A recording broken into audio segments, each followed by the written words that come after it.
大家镇南宫的董事长颜清飘得到肝肿瘤，医生建议要开刀来换肝。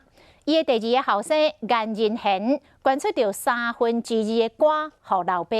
昨一透早，2爸仔囝到高雄中家病院做换肝的手术。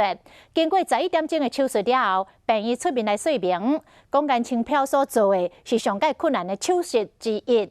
在团队的努力之下，这个手术顺利完成。镇南宫董事长颜清飘换肝手术顺利完成，目前是伫高雄中家病院加护病房。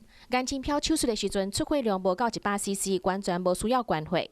这一例手术是我们近2000例手术中难度比较高，那么挑战最大的手术之一。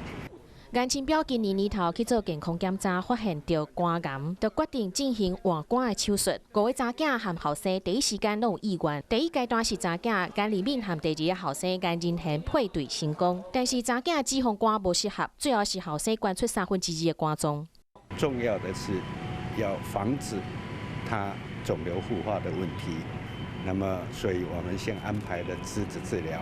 颜清飘这摆换肝是台湾换肝手术第一坎，高雄中家病院民务院长单条龙亲自开刀，手术时间11点钟。亚洲第一个成功的案例嘛是伊做的。要去之前，敢有先妈妈做？有，他有来拜拜，他来求妈健康，他来求妈嘴是要保佑他健康，保佑他的小孩。颜仁贤和其他的兄弟姊妹无共款，伊无参与政治，无结婚，嘛无啉酒。2008年，因为停车纠纷，才有媒体报道，嘛才开始有伊的消息。后来伫台中经营餐饮业，开店的时阵，颜清标阁到现场去祝贺。